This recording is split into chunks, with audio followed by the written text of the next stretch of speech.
Ya estamos en vivo, ¿eh? Nada más está corriendo la cuenta.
Empiecen, por favor.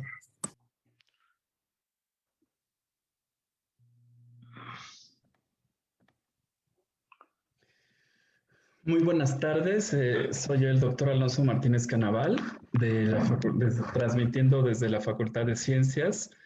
El día de hoy vamos a continuar con las actividades de la Semana Internacional del Cerebro.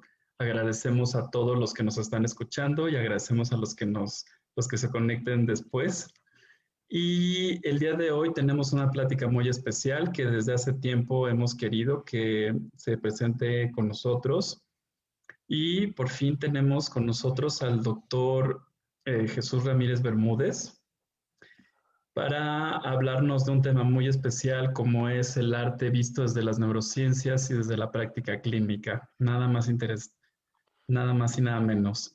Entonces, el doctor Ramírez Bermúdez es, bueno, si yo les contara todo su CV no acabaría, pero trataremos de resumir un poco. Él es médico con especialidad en psiquiatría. Su lugar de trabajo actual es el Instituto de Neurología y Neurocirugía, donde trabaja tanto como investigador de ciencia básica como practicante. Ha sido profesor de la UNAM, ha sido profesor de La Salle, tiene más de 70 artículos científicos internacionales indexados. Su trabajo ha tenido reconocimientos en Australia, en Estados Unidos, en varios lugares del mundo, además de que es autor de varios libros, es colaborador habitual de medios impresos, de medios audiovisuales, como el periódico La Razón, a veces en el Canal 11, en el canal de Aristegui. Tiene hasta una novela publicada, tiene libros de ensayo publicados y siempre pues explorando la idea de la narración clínica y el ensayo científico y su intersección con la literatura y otras de las bellas artes. De hecho, en 2009 pues obtuvo el Premio Nacional de Ensayo del Instituto Nacional de Bellas Artes.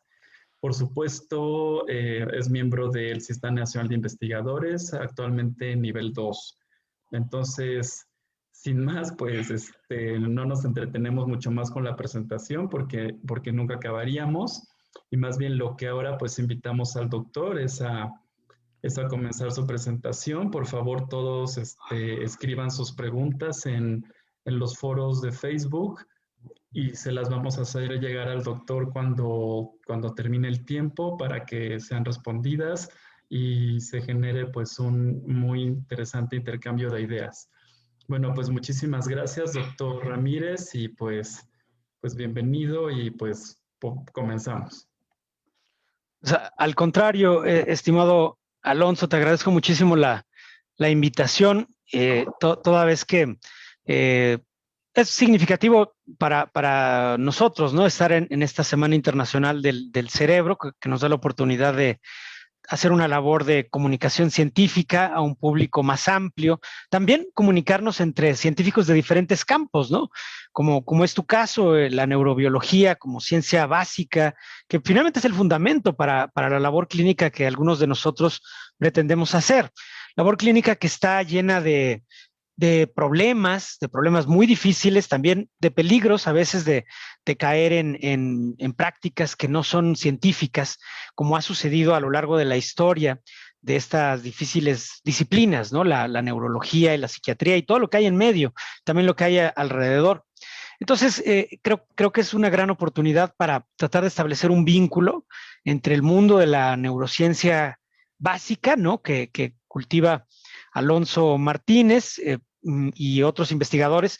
En este caso, bueno, tengo el placer de ser invitado por la Facultad de Ciencias, que siempre es un foro, un grupo académico, una institución que tiene pues un gran prestigio, por lo cual voy a tratar de mostrarles experiencias clínicas, un poco en el ánimo de que ustedes, ¿no? Como público que me acompaña, que me escucha, entiendan en primer lugar cuáles son los problemas, ¿no? De donde parte a lo mejor esta faceta de la neurociencia, que es la neurociencia clínica.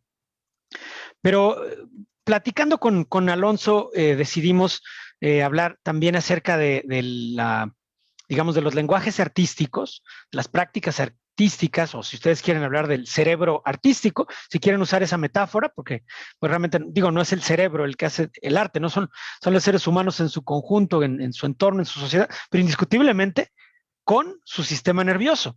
Si el sistema nervioso, vamos a ver que cuando el sistema nervioso se lesiona, ocurren pues fenómenos muy peculiares de la creación artística.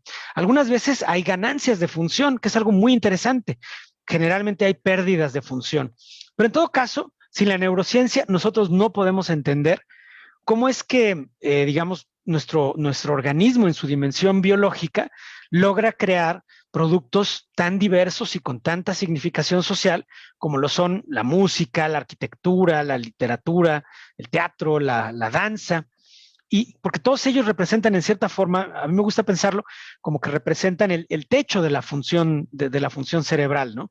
De hecho, pienso que a veces quienes estamos en la práctica clínica nos concentramos demasiado en la patología, o sea, en la enfermedad, ya sea un tumor cerebral, un infarto cerebral, una enfermedad degenerativa, como lo puede ser la enfermedad de Alzheimer, o problemas psiquiátricos como la esquizofrenia o el trastorno bipolar.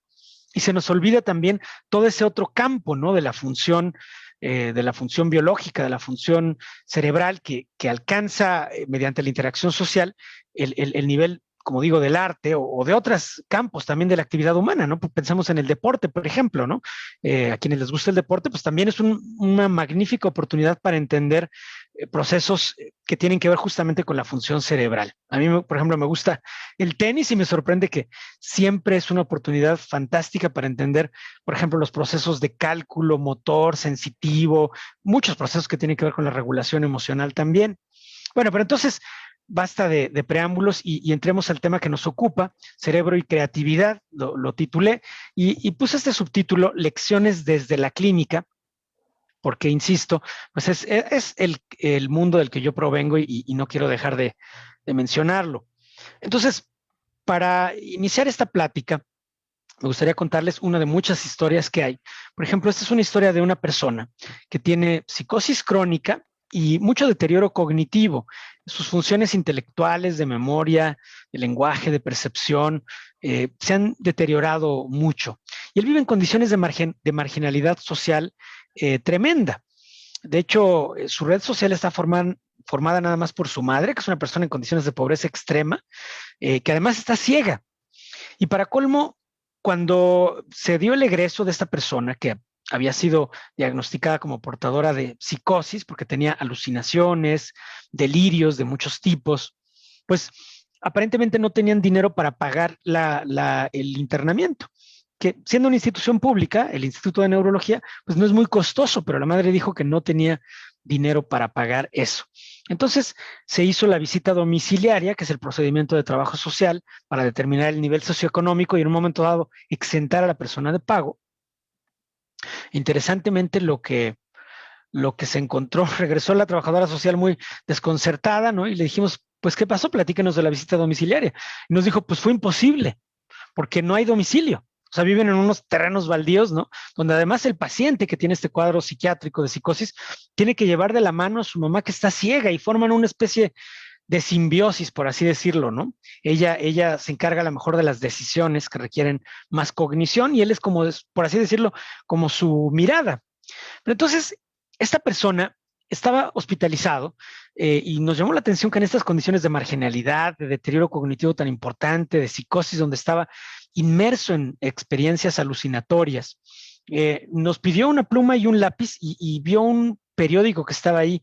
Y entonces, en un ratito hizo este dibujo, ¿no? Que nos llamó poderosamente la atención porque, pues, la madre nos dijo que él no tenía aparentemente ninguna educación artística ni nada, ¿no? Entonces nos llamó mucho la atención las capacidades, digamos, artísticas, que no sabíamos si eran, deberían haber tenido algún proceso educativo, pero aparentemente no lo tenían. De hecho, el chico no había tenido una educación artística, ni siquiera una educación de secundaria o algo parecido.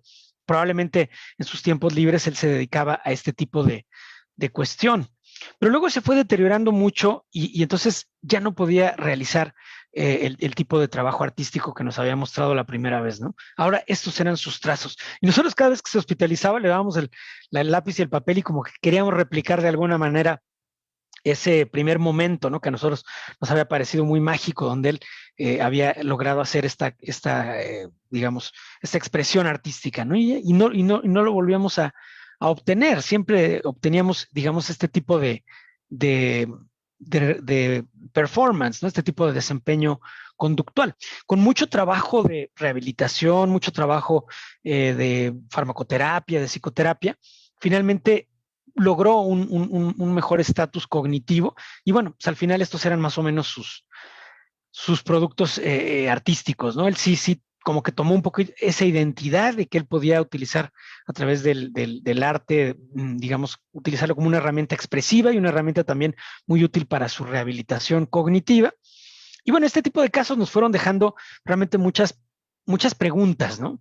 Nos dimos cuenta de que pues era un mundo que había sido explorado por muchos científicos, académicos, neurólogos, psiquiatras, etcétera, y que pues había casos muy famosos, ¿no? Como por ejemplo este caso de Maurice Ravel, ¿no? Que ha sido llevado y traído en muchas investigaciones científicas. Ustedes saben que Maurice Ravel en sus años de creación muy temprana, pues realizaba un tipo digamos, actividad de composición musical muy, muy complejo, ¿no? Si ustedes recuerdan sus primeras composiciones, como La pavana para una infante difunta, Los espejos, El concierto para una mano izquierda y otros, son trabajos que tienen una enorme complejidad melódica, rítmica, armónica. Por ejemplo, el concierto para una mano izquierda, ¿no? Que es un tipo de trabajo muy, muy interesante que él hizo para el hermano del filósofo Ludwig Wittgenstein. Su hermano de Ludwig, el gran filósofo, Paul Wittgenstein, había perdido el brazo derecho en la guerra. Entonces, Maurice Ravel le compuso esta pieza que es exclusivamente para tocarla con la mano izquierda. Entonces, bueno, al margen de nuestros gustos musicales, nadie le reclama a Maurice Ravel pues esa gran creatividad, ¿no? Para generar muchos tipos de productos distintos en el ámbito de la composición musical. Pero nadie ignora que la pieza que lo hizo famoso fue precisamente su así llamado bolero, ¿no? El famoso bolero de Ravel. Ahora, quienes han escuchado la pieza y la pueden comparar con las composiciones tempranas, la pieza es muy diferente a las demás. Es una pieza tremendamente repetitiva. En realidad es, digamos, una melodía que se repite a lo largo de 17, 18 minutos, que va ganando en instrumentación, que va ganando en términos armónicos, pero no hay ya cambios de orden melódico, ¿no? Siempre es la misma melodía que se repite en forma casi hipnótica. Y claro, eso es una gran parte de su encanto, ¿no? Lo interesante desde el punto de vista clínico es que por esa fecha él ya tenía algunos signos y síntomas que no escaparon a la medicina de su época. Estamos hablando finalmente de principios del siglo XX, cuando ya había una práctica neurológica, pues que ya había sido, digamos, ya había desarrollado un formato científico bastante riguroso, ¿no? Con gentes como Charcot, como Hugh Lynn Jackson, como el propio Alzheimer. Esto es un poquito después, a la época de Alzheimer. Entonces, lo que se pudo ver es que Maurice Ravel tenía un fenómeno que se conoce como apraxia musical o amusia expresiva. Es decir, él podía aparentemente experimentar la música, ¿no? Tenía la experiencia de emocional y cognitiva de la música cuando él escuchaba, y aparentemente tenía todavía las habilidades de composición, por lo que ha podido estudiarse, pero la expresión motora de la música estaba tremendamente limitada. No en la forma de una parálisis de la mano o de las extremidades general, como sucedería a lo mejor en una paraplegia o en una cuadriplegia, en una paresia, como le llamamos en el ámbito clínico, porque él podía mover, de hecho, las manos para realizar otras actividades. Era exclusivamente la actividad musical al piano, donde había aparentemente una incapacidad para realizar esas secuencias tan complejas. Otra vez les recomiendo escuchar estas piezas, ¿no? La tumba de Couperin, Los espejos, porque dan una idea de la tremenda complejidad. Y yo me imagino que deben ser retos interesantes para los pianistas. Yo soy súper torpe para los instrumentos musicales, de manera que no puedo hablar con propiedad de eso, pero por lo menos sí soy melómano y escucho las piezas y me doy cuenta de la tremenda complejidad que tiene, y yo me imagino que deben ser retos para los intérpretes. Entonces, bueno, ha sido un tema de debate, ¿no? Maurice Ravel exactamente qué es lo que él padecía, si era una forma de degeneración córtico-basal, y en general son patologías que se agrupan hoy en día, las que él pudo tener dentro de este concepto de demencia frontotemporal. Es decir, son enfermedades neurodegenerativas, donde de hecho hay muerte celular demostrable por fenómenos de apoptosis que ocurren en diferentes estructuras cerebrales, pero muy en particular en el lóbulo frontal y en el lóbulo temporal. Como sabemos, estos dos lóbulos, el frontal y el temporal, tienen, sobre todo en el hemisferio izquierdo, funciones que muy importantes para la comunicación simbólica. Por ejemplo, el lenguaje, el mismo lenguaje musical, aunque la música tiene una representación en el hemisferio derecho muy importante, quienes escriben música también necesitan el hemisferio izquierdo para esa faceta. De manera que en la demencia frontotemporal degeneran estas neuronas, por ejemplo, las neuronas que se llaman de von Economo, que se localizan en la parte anterior de la ínsula y que tienen que ver con niveles pues muy importantes de función cognitiva. Ya me voy a referir al final, voy a mostrarles imágenes de estas estructuras y de cómo al parecer son necesarias para la creación artística. Otro caso que les comento aquí de mi práctica, me llamó mucho la atención, es esta mujer que ustedes pueden ver aquí. Es una pintora de República Dominicana que viene a vivir a México. Y bueno, este es su tipo de trabajo artístico que ella hacía. Ella, sin embargo, tiene una lesión del hemisferio izquierdo, en particular de la, así muy bien conocida, el área de Broca, ¿no? Una de las primeras estructuras cerebrales que se descubrieron por su estrecha relación con el lenguaje, el área de Broca, que se localiza al pie del lóbulo frontal en el hemisferio izquierdo, en la tercera circunvolución, específicamente en el área conocida como región opercular y triangular. Y estas pues, regiones, ¿no? Tienen así llamadas las áreas 44 y 45, de acuerdo con el mapa histológico de Brodmann. Bueno, pues estas estructuras son indispensables para el lenguaje verbal. Entonces, cuando ella tiene esta lesión, al igual que sucedió con el paciente de Paul Broca, ella pierde el lenguaje expresivo. No puede ya comunicarse verbalmente. Entiende el lenguaje, pero no puede comunicarlo, no puede expresarlo. Cuando habla, pareciera como que tartamudea, repite una sílaba y otra y no logra armar frases completas. Pero no es nada más un problema motor, hay un problema cognitivo en la estructura, digamos, cognitiva del lenguaje, porque, por ejemplo, conjuga mal los verbos, ¿no? En vez de decir, por ejemplo, yo estoy pintando, a lo mejor podría decir nada más algo así como pintar, ¿no? Y de hecho lo repetiría las primeras sílabas, ¿no? Pintar, algo así. Perdonen que tampoco soy muy buen, muy buen actor, espero que disculpen mis ejecuciones actorales bastante mediocres, pero lo que quiero comunicarles es que ella tiene estas dificultades para la expresión oral que van más allá de un problema puramente motor. Por ejemplo, la escritura la tiene igualmente limitada. Si ella trata de escribir lo mismo, yo estoy pintando, otra vez tendría problemas para conjugar el verbo, otra vez se comería los artículos, repetiría sílabas o podría deformar esa palabra, ¿no? Todo esto es el campo de las afasias, que es un campo muy interesante porque, pues, para empezar, las personas que tienen afasia enfrentan retos formidables.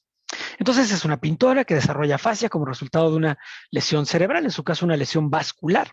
Pero lo interesante es que poco tiempo después de que se recupera de esta lesión, cambia drásticamente su creación artística, ¿no? Aquí les muestro el tipo de obras que realiza después de la lesión. Aquí les muestro un comparativo, antes y después de la lesión. Entonces, esto lo hemos discutido con algunos críticos de arte y demás, y pues sí nos muestran que hay muchos cambios en los patrones, por ejemplo, la paleta de color, un poco la expresividad emocional también. Desde el punto de vista de algunos, hay ganancia, ¿no? Yo no me atrevería a hablar de eso porque creo que finalmente la crítica de arte no es una ciencia dura, ¿no? Nada más son, pues, experiencias, ejemplos que les estoy poniendo de cómo todo esto nos fue generando una curiosidad, ¿no? Y luego encontramos por diferentes autores, como Bogoslavski, que es un gran neurólogo de Bélgica, que ha hecho su carrera en Francia, que tiene estos trabajos que es un coleccionismo tremendo, ¿no? Son textos muy enciclopédicos acerca de todas las patologías que han tenido diferentes artistas, diferentes personas del medio artístico, pero otros autores como el doctor Bruce Miller en Estados Unidos, en San Francisco, se han dedicado a observar casos donde hay transformaciones cualitativas del proceso creativo durante la enfermedad, por ejemplo, enfermedades degenerativas como la que pudo padecer Maurice Ravel, la demencia frontotemporal, y algunos casos donde incluso hay ganancias. Por ejemplo, personas que no tenían una vocación artística y después de la lesión, siempre del hemisferio izquierdo, hay una ganancia sobre todo para las artes visuales. Es muy interesante. No se sabe, no se tiene una explicación perfecta de esto, porque además son reportes de pocos casos, ¿no? Pero va más allá de lo esperado por azar, porque hay un patrón muy específico neurológico, ¿no? Que tiene que ver con la pérdida de función del hemisferio izquierdo, que da soporte al lenguaje, y la ganancia de función en, digamos, los patrones de expresividad visual. Hay algunos casos de personas que también tienen ganancia de función musical, también después de lesiones cerebrales. Oliver Sacks, el gran neurólogo británico, ¿no? Con su famoso libro El hombre que confundió a su mujer con un sombrero, tiene un libro que se llama Musicofilia, y empieza justo con un caso de un cirujano, por cierto, un médico cirujano que le cae un rayo literalmente, tiene un paro cardiorrespiratorio, logran rescatarlo, ¿no? Logran hacerle maniobras de reanimación, pero cuando se recupera, tiene ahora una especie de proceso de obsesiones musicales. ¿Sí? Tiene obsesiones musicales que no le permiten, digamos, realizar otras actividades o secuestran toda su atención, todo su interés. Ya no quiere dedicarse a otra cosa. De hecho, renuncia a la medicina, ¿no? Para dedicarse nada más a la música, porque escucha una música en su cabeza que no puede dejar, no puede suprimirla. Y como él no sabe tocar música, nunca ha oído esa música, no sabe si él la compuso o la escuchó alguna vez y quién la habrá hecho, no la reconoce. Entonces, aprende a tocar el piano con tal de expresar esa música que tiene en su cabeza, ¿no? Y así nos pasa, ¿eh? Yo atiendo pacientes, por ejemplo, con enfermedad de Parkinson que tienen alucinaciones musicales y que interesantemente parecen tratarse a veces de verdaderas alucinaciones o a veces de obsesiones musicales también. O sea, como música repetitiva que a veces nos ha ocurrido incluso en la cotidianidad. Cualquiera de nosotros pudo haber despertado un día con una canción que no se te quita, ¿no? Pero bueno, al día siguiente ya desapareció. Pero este individuo, por ejemplo, con Parkinson tiene obsesiones musicales, música que no se le quita y no se le quita. Y por ejemplo, a él lo tratamos con un fármaco, ¿no? Un fármaco antidepresivo que se usa mucho en el trastorno obsesivo compulsivo. Y afortunadamente se dio porque ya estaba harto, ¿no? Ustedes podrán decir, bueno, ¿cómo van a medicar a alguien que tiene música en la cabeza? ¿Eso qué tiene que ver? Bueno, pues si ocasiona realmente un sufrimiento, pues deben ustedes de considerarlo. Hay un paciente que desafortunadamente se suicidó porque no podía dejar de escuchar música en su cabeza. En ese caso era música de mariachis. A mí me encanta el mariachi, pero yo me imagino que después de días de estar oyendo a todo volumen en tu cabeza música de mariachis y que no puedes apagar, porque la música que está allá afuera la apagas, ¿no? Pero cuando está adentro de tu propia conciencia y no viene de un medio externo, ¿qué haces con eso? En fin, les estoy contando estas experiencias, ¿verdad? Para que ustedes pues entiendan un poco cuál es la génesis de estas preocupaciones, ¿no? Pero miren, este caso es muy interesante de Bruce Miller, Unraveling Bolero se llamó el caso clínico, lo publicaron en la revista Brain, una revista que ya tiene más de 120, 130 años de historia, es la mejor revista de la neurología clínica inglesa, fundada por Hugh Glynn Jackson. Y entonces, Bruce Miller presenta aquí el caso de una mujer que a los 53 años de edad concibió una obra artística.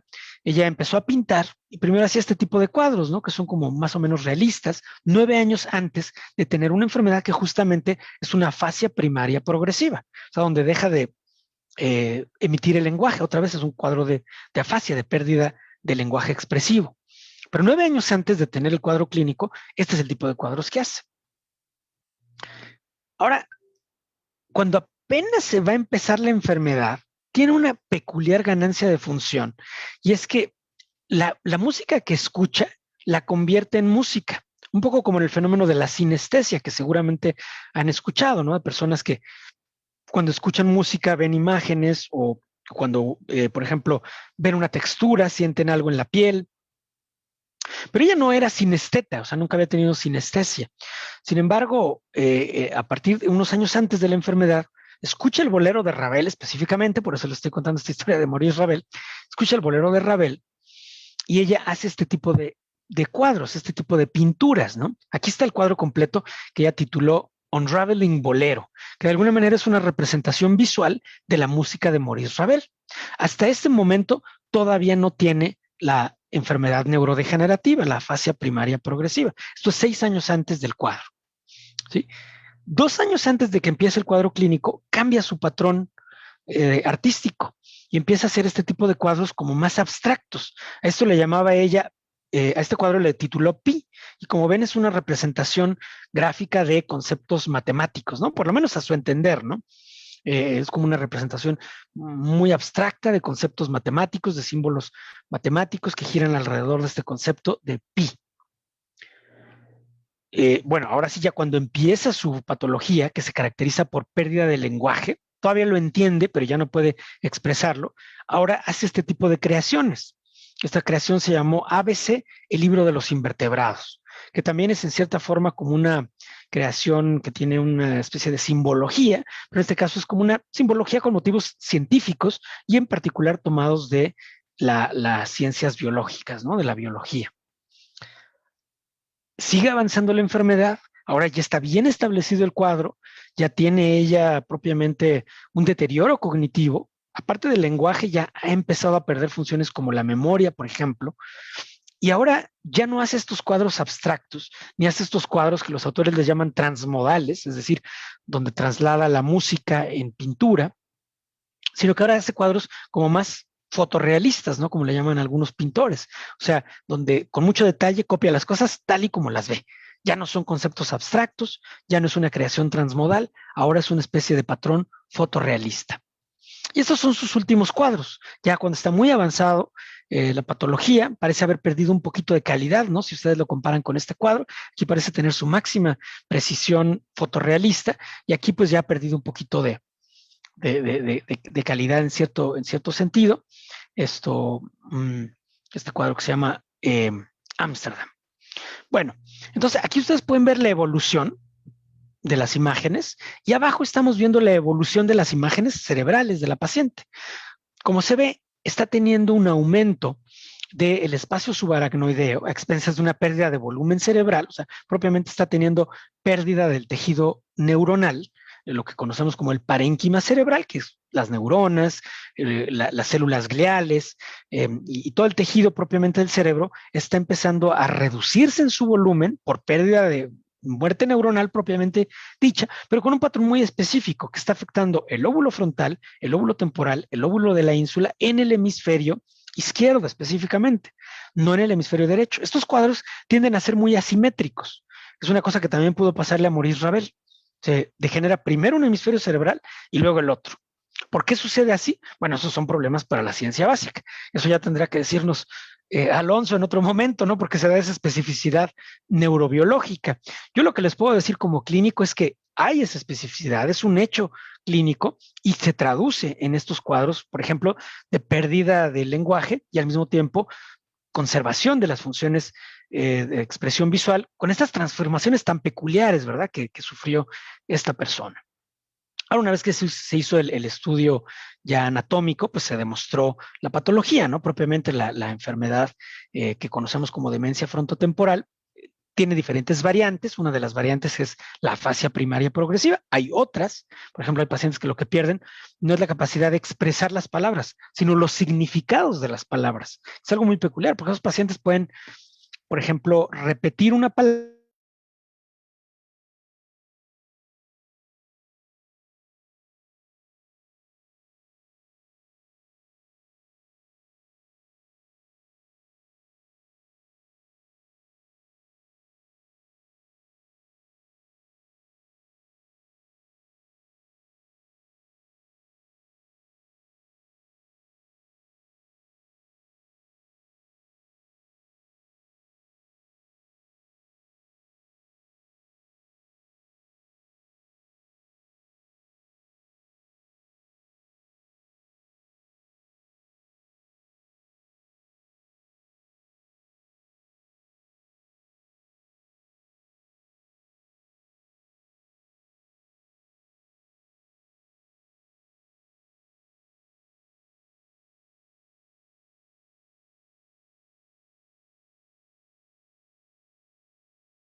Hola, se fue la transmisión, Jonathan.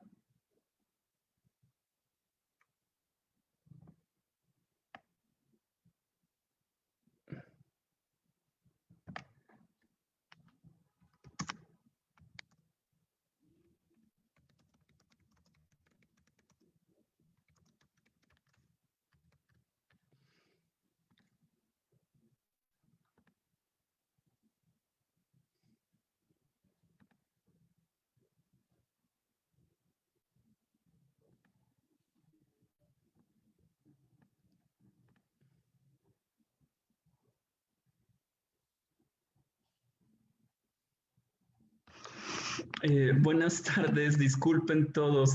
Parece que el doctor Bermúdez tuvo un problema con su comunicación, como pues ya saben, esta es la dinámica de esta época. Entonces, entonces vamos a esperar un poco a ver si se puede reconectar.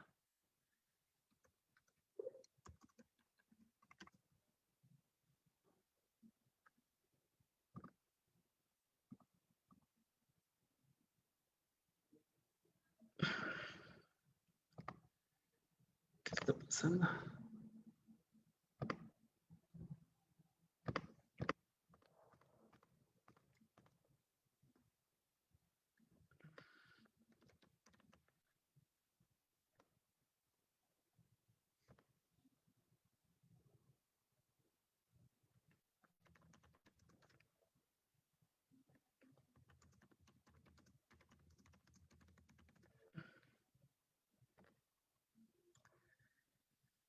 Ay,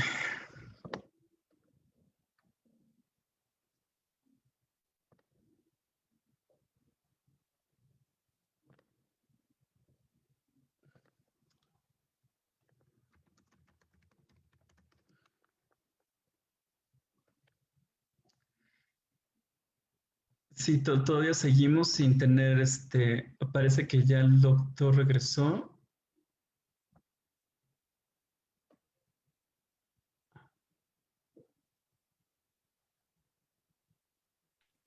Hola, ¿me pueden escuchar?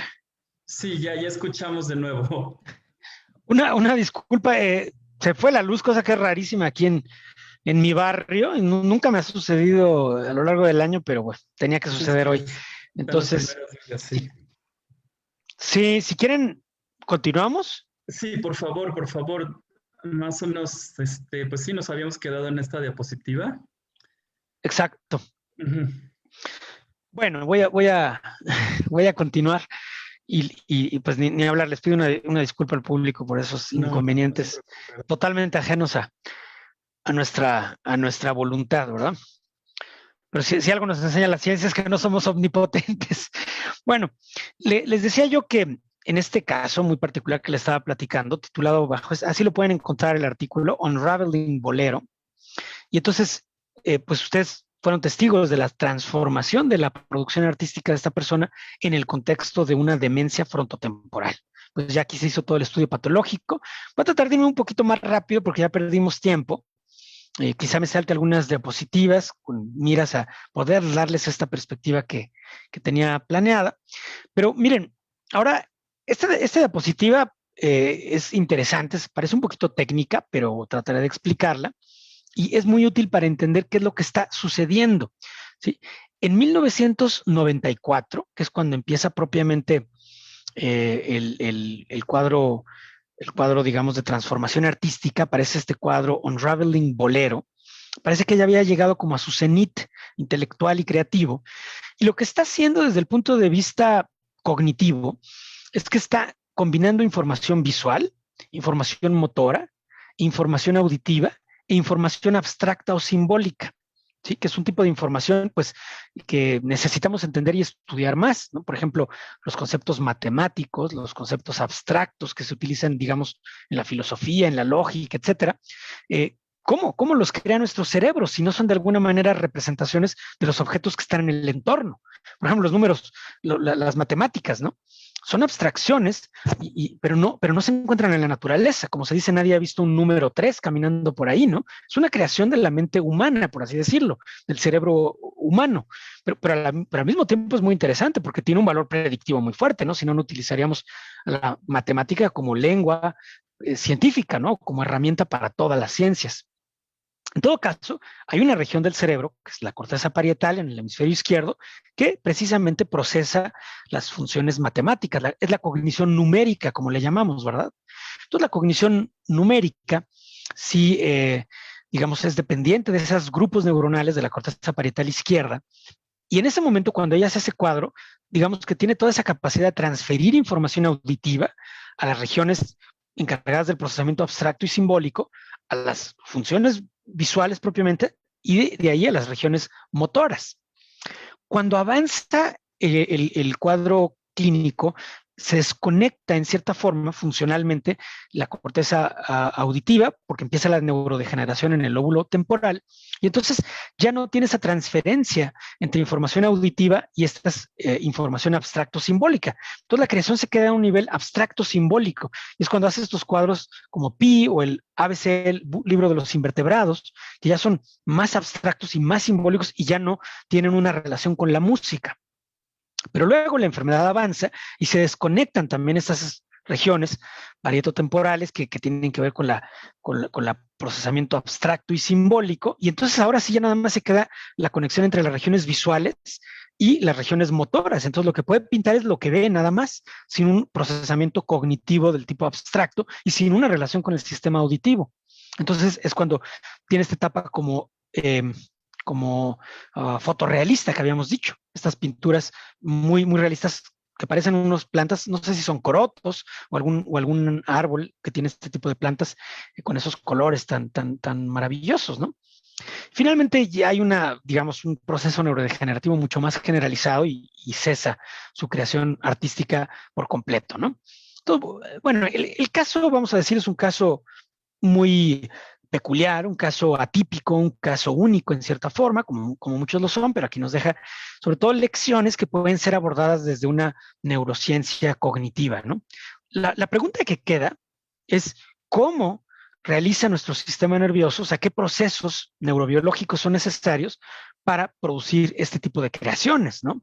Cómo se generan los lenguajes visuales de las artes, cómo se manejan los lenguajes auditivos de la música, cómo se generan los procesos abstractos y simbólicos de las matemáticas o de la ciencia o de otras formas de arte como la literatura, y cómo se traslada toda esta información a las regiones motoras y ejecutivas para que podamos expresarlo mediante algún medio, como puede ser la escritura, la interpretación al piano, como puede ser la pintura propiamente dicha. O sea, el proceso artístico se pone en juego lo que llamaba el padre de la neuropsicología, Alexander Luria, pues se pone en juego el cerebro en acción, ¿verdad? Vemos todos los módulos funcionando, integrados. Además, también hay llamémoslo un guión emocional, ¿no? Por ejemplo, el bolero de Ravel tiene esta cadencia melódica que nos transmite emociones como cierta seducción, como cierto misterio, cierta inquietud, cierta incertidumbre, que pareciera como que todo el momento va a cambiar la pieza, pero no cambia, ¿no? Y es lo que va generando este sentido como hipnótico. Por eso nos gusta la música, porque transforma nuestro estado emocional, ¿no? Nos pone a veces de buenas o nos pone en un estado reflexivo, melancólico, etcétera, porque si una cosa hacen las artes es manipular de alguna manera esa dimensión emocional de nuestro comportamiento, ¿no? Y no es algo casual, es algo que el artista planea en forma deliberada. Si ustedes ven, por ejemplo, el cine de David Lynch, ¿no? Este famoso cineasta que tiene creaciones muy siniestras, muy oscuras, ¿no? Pero bueno, ustedes pueden ver cómo lo crea. Hay algunos videos donde se ve cómo está haciendo la música David Lynch con su músico que es Angelo Badalamenti y cómo están creando juntos las atmósferas emocionales a través de la música que después cuando ves la película te da miedo, ¿no? Sientes casi frío, ¿no? De lo que está sucediendo. Pero bueno, como digo, no es algo casual, no es algo aleatorio, es algo que el artista fabrica de manera deliberada para poder transformar nuestras emociones y también nuestras ideas, ¿no? Indudablemente el plano cognitivo es muy importante. Marcel Mesulam es un neurólogo de Estados Unidos, bueno, turco, pero que vive en Chicago y que ha trabajado mucho temas de neuroanatomía funcional y neuroanatomía cognitiva. Él justamente es la persona que describió estos cuadros clínicos de afasia primaria progresiva. Y entonces tiene este modelo que a mí me encanta, que nos habla de cómo se fabrican los conceptos. O sea, nuestro cerebro tiene una organización conceptual, ¿no? No está todo mezclado en forma aleatoria. Hay una región que procesa música, hay una región que procesa lenguaje verbal, hay una región que procesa conceptos matemáticos y por supuesto que todo interactúa, ¿no? Las regiones no lo hacen solas, hay un sinnúmero de interacciones, tiene que haber conectividad estructural y funcional, pero de todas maneras, miren el modelo, es muy interesante. Él plantea que las neuronas visuales de la corteza visual primaria, donde se recibe propiamente la información visual que viene de la retina a través del nervio óptico, ¿no? que llega al quiasma óptico y de ahí al tálamo y del tálamo a la corteza occipital, que se localiza en la parte más posterior del cerebro. Bueno, ahí se encuentran las neuronas que reciben propiamente la información luminosa, pero esa información tiene que ser procesada mediante, digamos, la información previamente almacenada para fabricar las experiencias perceptuales propiamente, ¿no? Y luego acá tenemos otra, digamos que región en azul, que es la corteza auditiva, que está haciendo lo mismo pero con la audición. Entonces, lo que es muy interesante es que hay regiones que se les llama transmodales, donde la información visual y la auditiva se combinan para fabricar estos conceptos abstractos, como los que pueden verse propiamente otra vez en conceptos matemáticos, científicos o literarios, por ejemplo, ¿no? Conceptos, piensen en un concepto abstracto como puede ser, por ejemplo, la bioética, ¿no? A diferencia de un objeto que puede ser, digamos, un árbol o un gato, ¿no? Es un objeto que puede verse, puede tocarse y le ponemos un nombre. Pero en cambio la bioética no es un objeto, ¿no? Es un concepto abstracto. Nos entendemos al hablar de ello, pero no hay un objeto físico como tal. Entonces, esto es muy interesante, ¿no? Porque es un tipo de información que utiliza nuestro cerebro y que en cierta forma da cuenta de las capacidades creativas que nosotros tenemos, ¿no?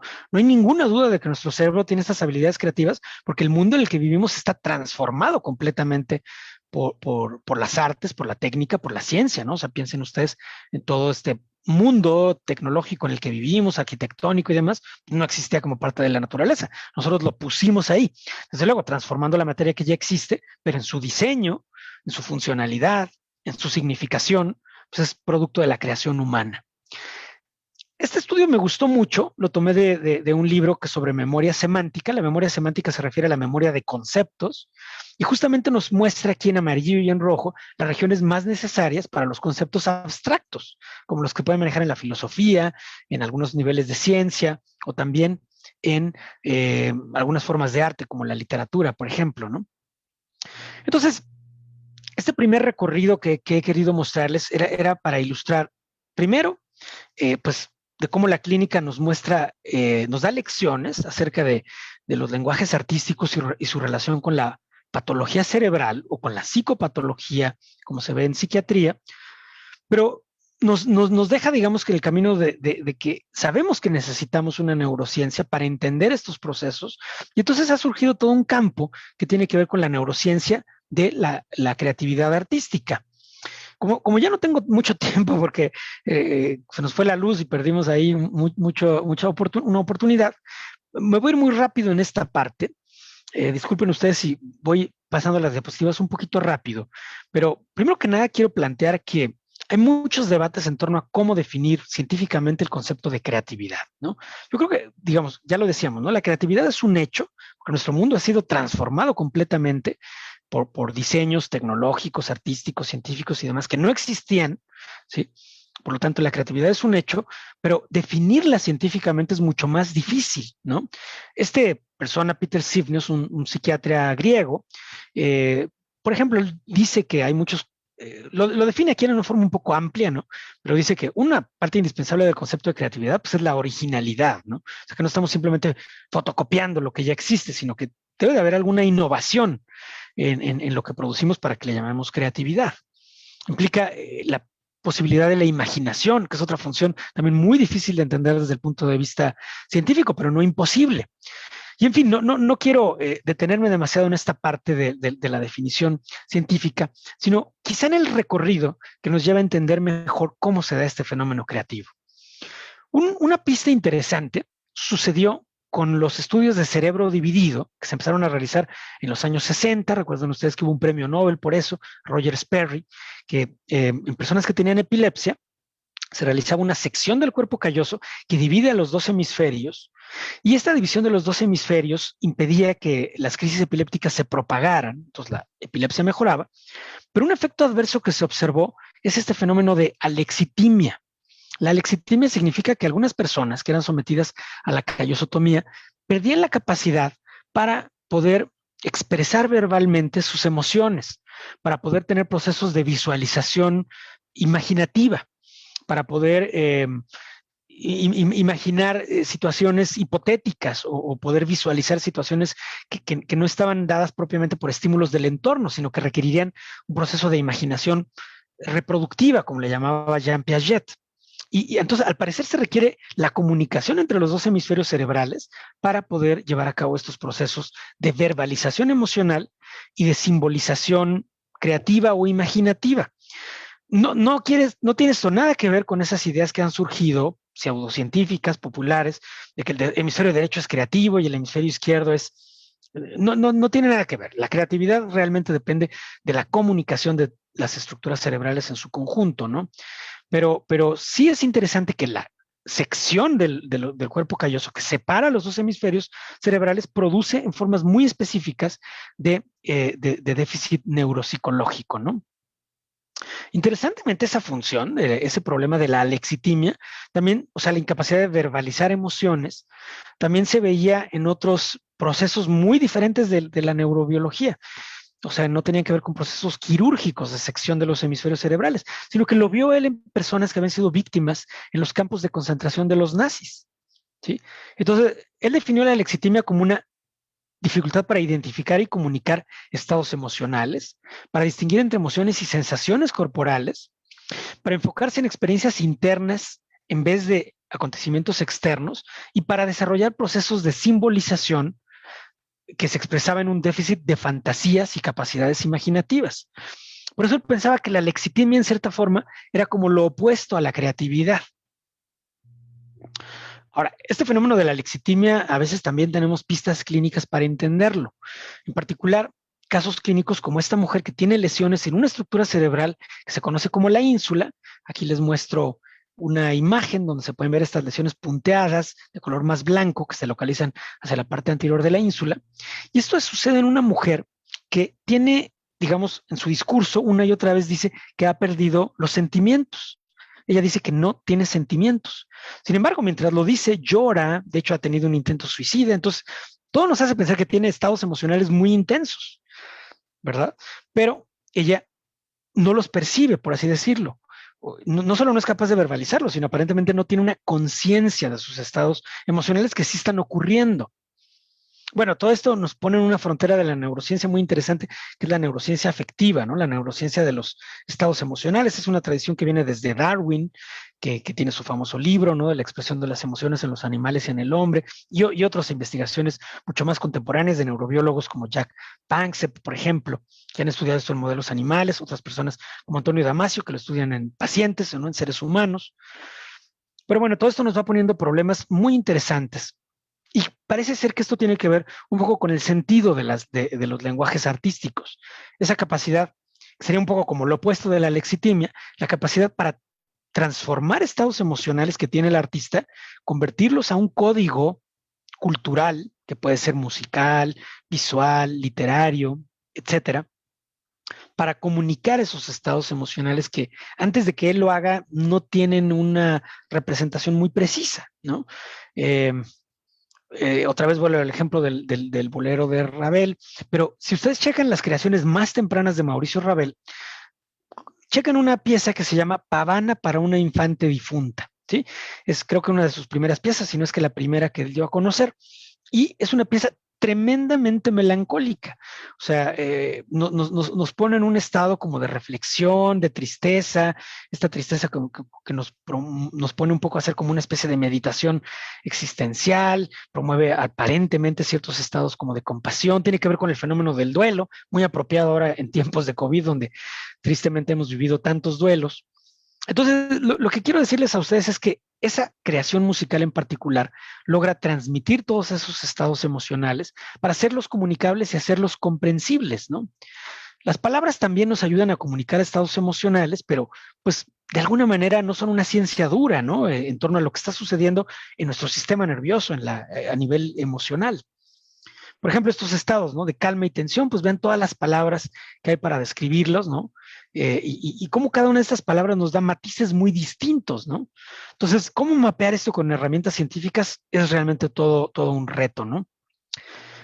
Y muy interesante aquí es la idea de que a lo largo de la historia de la literatura ha ido desarrollando cada vez más un lenguaje para expresar todos esos estados emocionales que al parecer antes no había palabras para comunicarlos, ¿no? Si ustedes leen, por ejemplo, la Ilíada, verán que interesantemente los personajes se describen en una forma donde parecieran carentes de una psicología más profunda, porque no habían las palabras para describirlo. Entonces, por ejemplo, Homero, si quiere decir que una persona es muy lista, a lo mejor nada más dice, tiene un ojo despierto, una buena cabeza, un pie rápido para describir a alguien que es ágil y demás, ¿no? Porque realmente no había todo un lenguaje para describir la personalidad, las capacidades cognitivas, los procesos neuropsicológicos. Entonces la literatura también va desarrollando todo eso y aparentemente esa es una de las funciones de la creatividad artística. En este caso, la creatividad literaria, por ejemplo, ¿no? Permitirnos imaginar todos esos estados de memoria, de vocación, de ensoñación, de creatividad que pues, nos acontecen aquí y allá, ¿no? En la vida cotidiana, o que pueden ser el motivo de grandes dramas personales, familiares, existenciales y demás. Esto que algunos llaman intersubjetividad, pues el término se puede discutir otra vez en una perspectiva científica, pero tiene que ver con cómo conocemos los estados mentales o los estados subjetivos de los demás, ¿no? Porque en nuestros propios estados mentales no tenemos problemas para reconocerlos. Por ejemplo, si yo les pregunto a ustedes, si les pido que piensen en un número entre 0 y 100, no lo digan en voz alta, nada más piénsenlo, pues ustedes saben qué número imaginaron o qué número pensaron, pero yo no lo sé. Y sin embargo, ustedes sí lo saben, ¿no? Eso es parte del fenómeno de la conciencia, que es algo privado, ¿no? Incluso las corrientes más escépticas dentro de la psicología, como la psicología conductista, ahora ya reconoce que hay este tipo de eventos privados que podemos o no llevarlos a la conducta motora. Interesantemente, la neurociencia nos abre una ventana para entender estos procesos subjetivos e intersubjetivos. Por ejemplo, cuando estamos frente al otro y tenemos que adivinar si el otro nos miente, sería un tipo de ejemplo o de problema intersubjetivo, donde no podemos confiar solamente en sus palabras en forma literal, sino tenemos que rastrear si nos miente o no nos miente. Ese es un clásico problema intersubjetivo. Entonces, la neurociencia nos ha mostrado que hay diferentes, digamos, sistemas cerebrales, un sistema que lo que reconoce son patrones motores en la expresión facial del otro, tiene que ver con este concepto de neuronas espejo, que ha sido a lo mejor excesivamente pues ya llevado y traído por la cultura popular. Pero al margen de eso hay neuronas en la corteza frontal y parietal que en forma rápida, en un procesamiento que no es reflexivo, nos permite reconocer patrones motores en el rostro o en el lenguaje corporal del otro. Y esto parece que tiene un valor evolutivo, ¿no? Para reconocer el enojo, por ejemplo, las conductas amenazantes del otro. Pero luego hay un segundo sistema que ya nos permite entrar en estados donde atribuimos estados mentales al otro, ¿no? Donde nos fijamos en pistas más finas y basado en otro tipo de hipótesis cognitivas, llegamos a la conclusión de si el otro está siendo genuino, si nos miente y demás, ¿no? Entonces, bueno, estas investigaciones de neurociencia son interesantísimas porque lo que hacen es que mapean a dos personas con resonancia funcional en tiempo real, interactuando por métodos digitales o de telecomunicación. Entonces estamos viendo lo que sucede en el emisor de cierto tipo de expresiones y en el receptor de otro tipo de las expresiones verbales o faciales, ¿no? Son campos muy interesantes. Otro terreno muy interesante para hablar de todo esto es hasta qué punto el lenguaje modifica nuestras capacidades cognitivas y muy en particular nuestras capacidades de razonar acerca de las creencias del otro, ¿no? Que es un tipo de razonamiento muy peculiar. Otra vez, como cuando tenemos que saber si el otro nos miente o no nos miente, los razonamientos intersubjetivos propiamente. Esta investigadora, Paola Rubio Fernández, que está en el Massachusetts Institute of Technology, comparó sujetos bilingües y monolingües en tareas de razonamiento acerca de las creencias del otro y vio que había una ventaja en los sujetos bilingües que resolvían cierto tipo de tareas en forma mejor que los individuos que solamente dominaban una lengua. Entonces, es muy interesante, ¿no? Porque nos abre la ventana para entender cómo nuestras funciones cognitivas, nuestras funciones neuropsicológicas, dependientes de la actividad cerebral, también se transforman mediante estos procesos culturales dependientes del lenguaje o bien los lenguajes artísticos. Otra investigadora, Naomi Eisenberg, nos muestra con experimentos de resonancia magnética funcional cómo la actividad cerebral se transforma cuando nombramos una emoción. O sea, ella le pide a sujetos que se expongan, por ejemplo, a rostros emocionalmente cargados, y antes y después de la verbalización de la emoción, hay un cambio en la actividad cerebral. Ese cambio específicamente implica una ganancia de activación en una estructura cerebral o en una, digamos, conjunto de estructuras que es la corteza orbitofrontal, ¿no? Que tiene que ver hasta cierto punto con el control cognitivo que podemos tener sobre nuestros propios procesos emocionales. Entonces, con todo esto lo que les quiero plantear es que pareciera que los lenguajes artísticos nos ayudan a comunicar, por supuesto, estados emocionales, estados cognitivos que no tienen a lo mejor una mejor comunicación por otro medio, pero que aparte producen transformaciones en la actividad neuropsicológica del receptor, ¿no? de esos mensajes artísticos. Un investigador le llama esto la simbolexia, ¿no? Que sería como esa capacidad de generar nuevas conexiones. Entonces, esto se ha investigado con herramientas de neurociencia cognitiva, y ya con esto voy a finalizar mi presentación. Herramientas más contemporáneas, lo que se conoce como resonancia magnética funcional, específicamente con una técnica de conectividad funcional, para ver cómo están trabajando las redes cerebrales durante procesos creativos. Entonces, esto requiere pues todo un proceso informático, primero la adquisición de las imágenes cerebrales por métodos biofísicos, ¿no? De resonancia magnética, y luego la reconstrucción informática de la información para generar estos patrones que se conocen como de conectividad funcional. Bueno, entonces este autor, Roger Beatty, que está en Estados Unidos, hizo un experimento muy interesante que consiste en que a los mismos sujetos los pone a realizar tareas no creativas y luego tareas creativas. Un ejemplo es, se le pide al sujeto que describa para qué sirve, por ejemplo, una llave, y luego le pide al mismo sujeto que ese mismo objeto, la llave, imagine un uso creativo, o sea, algo que se salga del uso habitual para el que funciona la llave. Entonces, esto implica una capacidad imaginativa, un pensamiento divergente, donde nos salimos un poquito del protocolo habitual que tenemos frente a un objeto, ¿sí? Y luego los investigadores califican qué tanta riqueza creativa tuvo la respuesta del individuo, ¿no? Mediante parámetros neuropsicológicos para determinar qué tan creativa fue la respuesta. Tampoco cualquier respuesta es válida como respuesta creativa. Pero una vez que se tiene ya ese análisis neuropsicológico, se observa cómo es la actividad cerebral del sujeto cuando está en modo creativo y cuando está en modo no creativo, ¿sí? Esto lo puntualizo porque no es la comparación entre un genio de las artes, ¿no? Como Beethoven, y la comparación entre un humano mortal. Más bien, al investigador le interesa plantear la hipótesis de que todos nosotros podemos tener procesos más creativos o modos de operación menos creativos, y los dos son necesarios, ¿no?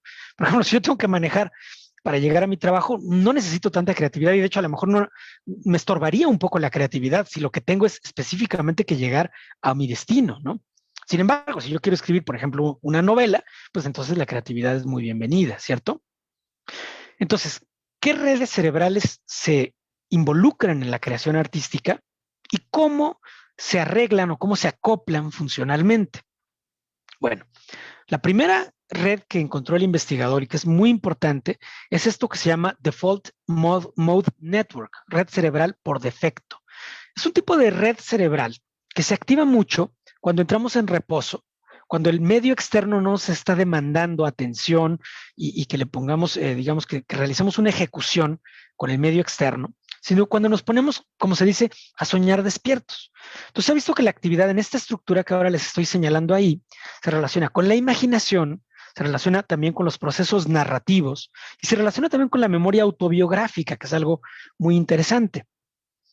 Pero también estas redes cerebrales que se ponen en juego en la creatividad, se ha visto que también son redes cerebrales muy importantes en la patología cerebral o en la patología neuropsiquiátrica. Entonces, por ejemplo, aquí tenemos un aumento de función en la creatividad artística.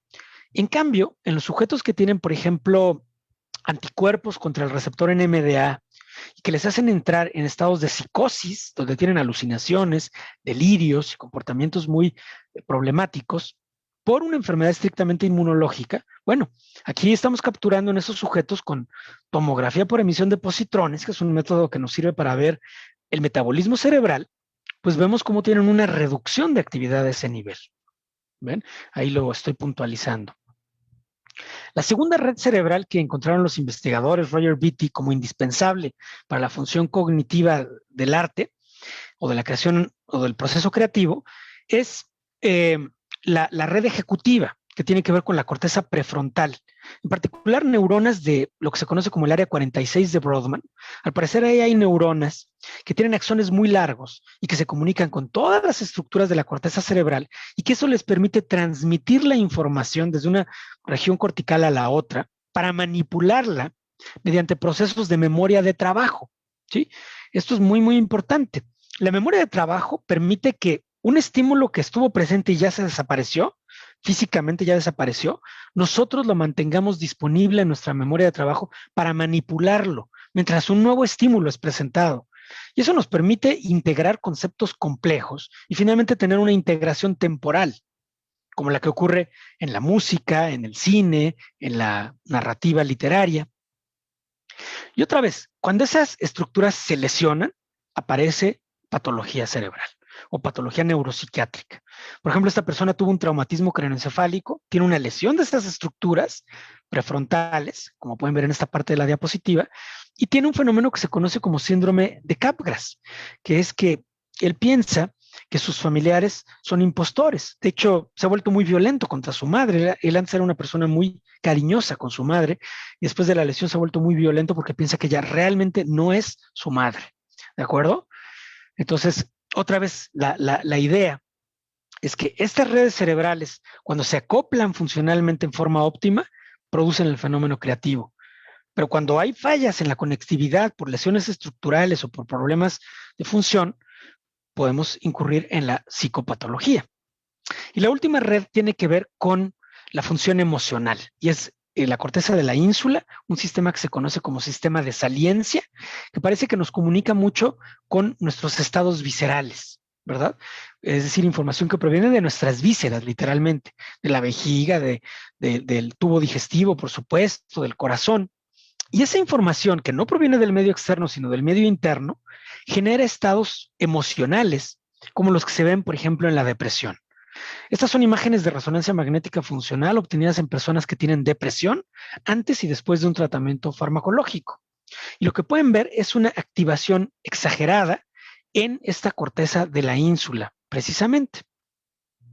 Entonces, otra vez, una función adecuada con un acoplamiento dinámico, funcional entre la ínsula, la corteza frontal y esta red cerebral básica, es capaz de disponernos a un proceso creativo, pero el exceso de función o la deficiencia de función de cualquiera de estas redes nos conduce a la psicopatología, como puede ser la depresión, ¿no? Y quizá por eso en toda la historia ha habido esta pregunta por la relación entre la creatividad y la psicopatología, ¿no? Fue una pregunta que se hizo en su momento Aristóteles. Hay toda una historia de grandes creadores. Por ejemplo, aquí son escritores que murieron por suicidio. Hay investigadores como Nancy Andreasen que ha estudiado esto en el terreno genético, pensando que hay una relación genética entre la creatividad y la psicopatología, como si la psicopatología fuera en cierta forma una variante patológica, ¿no?, de la creatividad. No me detengo en esto ya por cuestión de tiempo. Solamente les muestro aquí investigaciones que se hicieron con millones de personas, con modelos estadísticos y estudios epidemiológicos en los países escandinavos, y se sigue encontrando esa relación estadística entre carreras artísticas y, por ejemplo, estas patologías, tomando como punto de comparación la diabetes, que no tiene una relación estadística, ¿verdad? Y bueno, todo esto nos conecta finalmente con el tema de las emociones y de su estrecha relación con la creación artística. Aquí hay otro trabajo de la doctora Naomi Eisenberger que nos plantea un modelo interesante, puede ser sometido a la crítica también por la ciencia, de lo que ella llama dolor social, que es el tipo de dolor que ocurre cuando, por ejemplo, somos abandonados, por ejemplo, cuando tenemos una pérdida, ¿no? Cuando perdemos a un ser querido y nos produce eso que metafóricamente le llamamos dolor, pero exactamente ¿qué es? Bueno, lo interesante es que con estudios de imagen funcional se puede ver que la activación cerebral en esos estados de así llamado dolor social, si me permiten por un momento el concepto, se parece mucho a la activación cerebral que se ve en el dolor físico. Entonces eso ayuda a entender también muchas somatizaciones que se dice que tienen las personas con depresión, ¿no? Las personas con depresión dicen que les duele todo. Y no es que están mintiendo, ni se están haciendo los interesantes, ni nada parecido. No es que se estén haciendo las víctimas, ¿sí? Sino que están teniendo activaciones muy semejantes a las del dolor físico. Entonces, termino la plática nada más enfatizando este modelo de redes cerebrales que nos muestra que la creatividad artística requiere el acoplamiento de estas tres redes que cuando tienen excesos o deficiencias de función por lesiones estructurales o patología, pueden generar procesos psicopatológicos muy peculiares, ¿no? De manera que, pues todo esto, digamos que nos conecta con esos grandes problemas de la antigüedad que se preguntaron los filósofos, pero ya con una nueva versión más científica que nos proviene de las investigaciones en neurociencia clínica, en neurociencia cognitiva y en neurociencia básica también, sin lo cual no podríamos entender estos procesos tan complejos. Y bueno, aquí dejo la presentación. Muchísimas gracias, Alonso, por el tiempo de todos ustedes. Estoy aquí a sus órdenes. Muchísimas gracias, doctor. Evidentemente esto despertó mucho interés porque empezaron a caer muchísimas preguntas y ya ni sé cuál hacer porque no hay tiempo de todas. Bueno, Monse Ruiz es una estudiante de la carrera de neurociencias. Pregunta, de las personas con los problemas afásicos, esta incapacidad a la hora de nombrar cosas, ¿ese es uno de los factores para que su obra artística cambie? O sea, la forma en que su percepción del mundo cambia también afecta su forma de representarlo. Ok, es una excelente pregunta. Aclaro primero que este problema clínico, o sea, la emergencia de creación artística después de una lesión o de una enfermedad que afecta al hemisferio izquierdo y en particular al lóbulo frontal izquierdo, ¿sí? Es un fenómeno donde hay series de casos no muy grandes, a lo mejor existen, no sé, unos entre 30 y 50 casos bien estudiados. La fascia primaria progresiva, que es el fenómeno que mejor se ha estudiado, es un fenómeno perfectamente estudiado por la neurociencia, tiene que ver con muerte neuronal, efectivamente, de estas neuronas que dan soporte al lenguaje expresivo. Entonces, la hipótesis es que hasta cierto punto sí, el hemisferio izquierdo, específicamente en el lóbulo frontal izquierdo, en la región del área de Broca, las neuronas del área 44, 45, ejercen un control sobre la conducta, como ninguno de nosotros ignora, ¿no? O sea, cuando nosotros pensamos, utilizamos el lenguaje discurso privado, como se le llama, como un sistema de control también, ¿no? Por ejemplo, nos despertamos y decimos, a ver, ¿qué tengo que hacer? Ah, pues hoy tengo la plática con la Facultad de Ciencias, voy a hablar de esto y del otro. Entonces, uno utiliza el pensamiento verbal como un organizador de la conducta, pero existe la posibilidad de que ese mismo nivel de organización esté ejerciendo un control inhibitorio sobre otras regiones, que a lo mejor cuando se pierde ese control inhibitorio podrían permitir la emergencia de estas facultades que a lo mejor han estado ahí dispuestas para su desarrollo, pero que no han sido atendidas adecuadamente. Es una hipótesis, pero no quisiera especular demasiado porque creo que no tenemos una teoría completa, ¿no? De cómo sucede. Lo que sí puedo decir es que sucede, ¿no? O sea, el hecho clínico está ahí y ha sido estudiado por estos investigadores. En particular, busquen a Bruce Miller, sobre todo la persona que nos pregunta, que es estudiante de neurociencias, pues puede buscar a Bruce Miller, busquen este artículo, Unraveling Bolero, y muchos otros que ha publicado Bruce Miller. Él es una vaca sagrada de la neurociencia, experto en demencias y particularmente la demencia frontotemporal, que es donde mejor se observa este fenómeno, ¿no? Muchas gracias. Vienen tres, bueno, hay tres preguntas que yo las voy a agrupar en una. Nos hablan del caso de Borges y nos hablan del caso de un matemático famoso en el que aparentemente sus capacidades creativas y de cognición elevadas mejoraron dramáticamente después de un traumatismo. ¿Cómo habrá sido eso? Admito mi ignorancia del caso, me disculpo porque aunque yo soy seguidor de Borges y lo leo todo lo que encuentro de Borges, me considero no un experto, pero al menos un conocedor de su obra. No tengo conocimiento de ese evento clínico, no digo que no existió, simplemente yo no lo conozco. Lo que sí puedo decir, porque esto sí lo hemos visto nosotros como clínicos y hay investigaciones al respecto, aunque son casos aislados, de algunas personas que mejoran en su capacidad, no en su cognición, pero sí en su personalidad después de una lesión.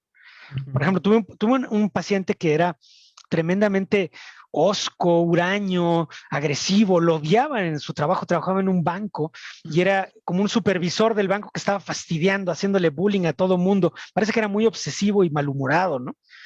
Tuvo un tumor cerebral y después de la lesión cerebral se le extirpó el tumor y en las semanas posteriores a la extirpación del tumor, cuando tenía como mucha inflamación cerebral, interesantemente cambió mucho su personalidad, se volvió una persona amorosa, de hecho tenía incluso delirios de que las personas que estábamos ahí éramos sus hermanos, sus primos, etcétera. Se casó en nuestro propio servicio de psiquiatría, de neuropsiquiatría en el Instituto de Neurología. Bueno, digo que se casó porque él dijo que se casó, o sea, le pidió a otro paciente que los casara, ¿no? O sea, el otro paciente ejerció como juez y los casó. Evidentemente nada de eso ocurrió en un sentido legal estricto. Pero nada más les estoy planteando todo esto para que vean cómo cambió su estado mental y su estado emocional después de la lesión, pero muy interesantemente, esa persona ya no volvió a ser el mismo en toda el resto de su vida. Lo he seguido por lo menos a lo largo de unos 12 años y cambió drásticamente su personalidad. Es una persona muy amistosa. De hecho, es hasta un problema porque cuando le pide a su mamá que salga a comprar algo a la tienda, se tarda como 3 horas porque platica con el vigilante, platica con el viene, platica con el señor que vende en la tienda, platica con todo mundo. Se volvió como súper amistoso. De hecho, hay algunos problemas clínicos, como el síndrome de Williams, por ejemplo, donde son personas excesivamente amistosas y, por supuesto, hay otros cuadros clínicos en los que ocurre lo contrario, ¿no? Entonces, sin caer en un reduccionismo neurocientífico, porque también puede haber otros factores psicológicos, sociales y demás que pueden influir. En este caso, sí estamos hablando de personas que tienen patrones muy específicos. Aquí era una persona que tenía una lesión en una región que es el giro del cíngulo anterior, que tiene mucho que ver con los procesos emocionales.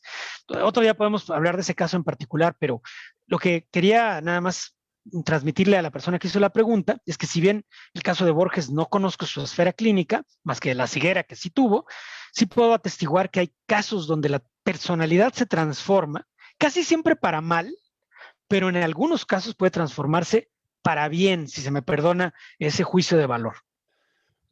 Muy bien, muchas gracias. Sí, bueno, esas fueron como 3 preguntas juntas, perfecto. Aquí hay una pregunta de Grecia López, ella es estudiante del posgrado en biológicas, pero también es profesora de la carrera de neurociencias. Y ella pregunta, pues que estamos hablando del arte desde un punto de vista un poco antropocéntrico, desde el lenguaje humano, desde las herramientas humanas. Pero si esos mismos procesos neurobiológicos y mentales podrían ocurrir en otros animales y ellos podrían tener expresiones artísticas de otras maneras que quizá nosotros no acabamos de comprender y por eso no las consideramos. Claro, bueno, es una excelente pregunta, ¿no? Casi me dan ganas de que tú la contestes, Alonso, ya que tú tienes más entendimiento de las ciencias biológicas. Y también es una magnífica pregunta que hace la maestra, ¿no? Yo no soy experto en conducta animal, ¿no? Sin embargo, soy aficionado, pues, a la etología y a ese tipo de cuestiones. Y desde luego que me interesa mucho el estudio comparado de la conducta y de los posibles procesos cognitivos que se observan a raíz de estudios de orden neurocientífico. Entonces, yo creo que sí, en algunas especies animales hay algunos procesos que podrían considerarse hasta cierto punto equivalentes, ¿sí? Evidentemente el caso de la música, estos fenómenos de entrainment que se llaman, ¿no? Donde se les ponen ritmos musicales, por ejemplo, animales, y se puede ver cómo se sincronizan también con esos patrones rítmicos y demás. Eso creo que está muy bien descrito. A lo mejor la esfera más que podríamos discutir más o quedaría para un debate muy atractivo para todos sería la esfera cultural, ¿no? O sea, por ejemplo, un ser humano, no vamos a poner el ejemplo de Borges, por ejemplo, ¿no? Borges crea ensayos filosóficos acerca o crea poemas también filosóficos acerca de el significado que tiene la ceguera, el significado que tienen los sueños, el significado de la espiritualidad, por ejemplo, ¿no? Y ese tipo de procesos culturales tan complejos que implican la inscripción a través de un nivel verbal, donde el código verbal puede incluso permanecer después de que el individuo ya falleció. O sea, Borges ya falleció y sin embargo seguimos leyendo sus relatos, sus ensayos, sus poemas, ¿no? A ese nivel que ya tiene que ver con la creación cultural, ¿no? Como herramienta para la experiencia artística, yo creo que la conducta animal definitivamente se queda muy corta. Pero no quiero decir que no haya modos de protocultura, como le llaman algunos antropólogos, que se pueden observar por supuesto, en grupos, por ejemplo, de primates, ¿no? Que yo entiendo que a veces se puede ver cómo lavan las papas, por ejemplo, ¿no? Que parece ser un tipo de conducta transmitida de una generación a otra y que no tiene que ver con una transmisión genética. Entonces, yo creo que sí hay procesos de esa naturaleza, indiscutiblemente no tan complejos, ¿no? No vamos a ver en una conducta animal algo como el caso de Ravel, que compone una pieza para mano izquierda, dado que el hermano de Ludwig Wittgenstein perdió la mano derecha en la guerra, ¿no? Algo tan complejo desde el punto de vista cultural, no lo veremos en la conducta animal. Pero por supuesto que yo sí creo, y en eso agradezco la pregunta, que muchos de estos dispositivos neuropsicológicos que hacen posible la creación artística tampoco aparecen de la nada, tienen una historia evolutiva y tienen que ver con el procesamiento visual, auditivo, musical, el sentido rítmico, la secuencia secuenciación o la integración de estímulos para generar secuencias temporales. Entonces, pues en fin, agradezco la pregunta. Y yo creo que a lo mejor por tiempo, si te parece, Alonso, a lo mejor lo dejamos para no abusar del tiempo de todos. Sí, muchísimas gracias. Pues por desgracia tuvimos problemas técnicos, pero pues créeme que pues se hicieron preguntas y todo el tiempo tuvimos muchos seguidores. Ahorita seguimos teniendo 50 seguidores, así que no se aburrieron. Entonces, pues agradezco muchísimo la presencia, doctor. Agradezco muchísimo a todos los que estuvieron hoy participando con preguntas, con comentarios. Y a la persona que quiere alguna forma de contactar, pues los artículos académicos en las páginas institucionales, pues están nuestros correos del doctor Bermúdez y de la mía también, si te llama la atención. Y pues agradecer mucho y pues ya espero que tengamos muchas otras pláticas de estos temas tan interesantes. Cada vez hay más alumnos interesados en estos temas y espero que pues que se siga desarrollando en México y en el mundo esta exploración tan interesante y tan importante para nosotros. Entonces, pues no nos queda más que despedirnos por hoy del doctor Bermúdez. Entonces, hasta luego. Muchas gracias, Alonso. Hasta luego. Saludos a todos. Muchas gracias. Y pues lo seguimos esperando con más actividades de la Semana de Cerebro en la Facultad de Ciencias, en el Universum, en los institutos de la UNAM. Mañana, misma hora, mismo canal, tenemos la muy interesante plática de la doctora Tatiana Fiordelicio. Ella nos va a hablar de neuroendocrinología, de cómo el cerebro regula las hormonas en el cuerpo de los mamíferos, lo cual es un tema muy importante. Entonces, no se lo pierdan, nos vemos aquí mañana. Espero que todos los que están ahorita puedan estar también mañana y pues nada, les agradezco mucho, que tengan muy buena tarde, que pasen muy buenas noches y feliz Semana del Cerebro. Hasta luego.